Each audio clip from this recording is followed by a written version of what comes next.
आगे बढ़ता रहे।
क्या क्या कदम विशेष तौर पे उठा रहे हैं, क्योंकि आप भी जानते हैं इस तरह की समिट्स पहले भी कई बार हुई हैं, लेकिन जितना राजस्थान को उसका लाभ होना चाहिए था, फ़ायदा मिलना चाहिए था, वो अनफॉर्चुनेटली नहीं मिला।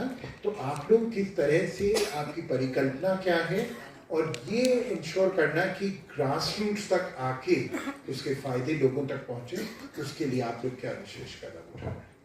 राजवर्धन। राजन जी, बहुत अच्छा सवाल है आपका। मैं धन्यवाद देता हूं आपको इस सवाल के लिए। मैं संक्षिप्त में अपनी बात रखता हूं कि सरकार को चुना है जनता ने, और सबसे बड़ी जिम्मेदारी सरकार की यही है कि हम राजस्थान के अंदर एक सुरक्षित माहौल, एक विकसित राजस्थान बनाएं।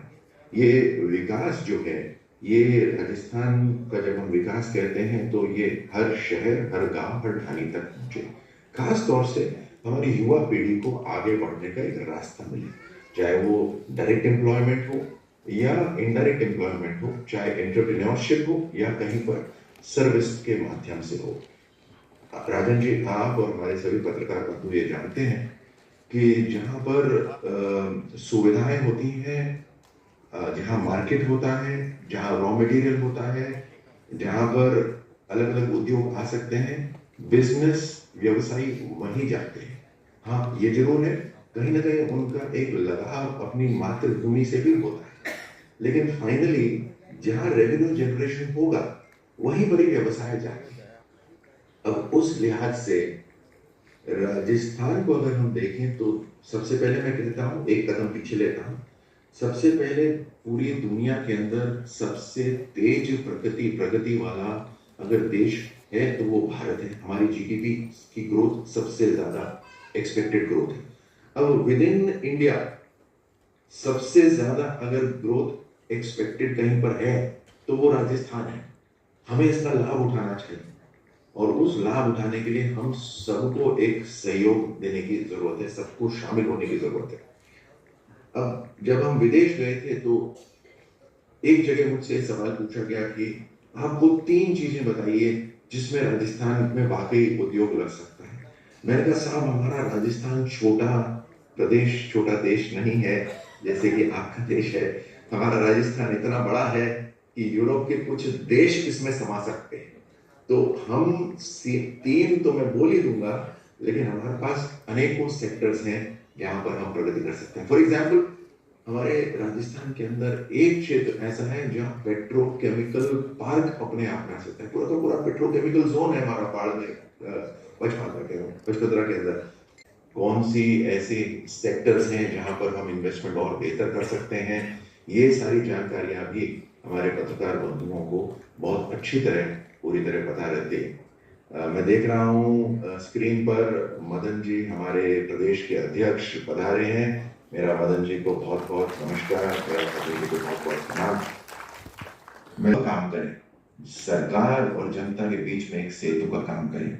जैसे मैंने शुरू में कहा था, ये सैनिकों से कम नहीं है, ये कलम के सिपाही हैं जो देश को सुरक्षित समृद्ध बनाने में अपना योगदान करते हैं। आप अक्सर देखिएगा पत्रकार बहुत सरल जीवन जीते हैं, लेकिन जब समाज सम्मानित करता है, मुझे लगता है उससे बड़ा सम्मान कोई होता नहीं है। एक बार फिर मैं हमारी बहनों को बहुत बहुत धन्यवाद देता हूँ इस अवसर पर मुझे जुड़ने का मौका दिया। मैं हमारे पत्रकार साथी जो जिनको सम्मानित करा जा रहा है और जो इस कार्यक्रम में शामिल भी हैं, चाहे वीडियो के द्वारा या प्रत्यक्ष रूप से, उन सभी को मैं प्रणाम करता हूँ। मेरा बहुत बहुत धन्यवाद, मेरा बहुत बहुत आभार कि ये सम्मान मुझे दिया। जय हिंद। आपका बहुत बहुत शुक्रिया। उनका प्रकल्प है और इस प्रकल्प को सफल करने में मैं जो कुछ भी कर सकता हूँ वो करता है।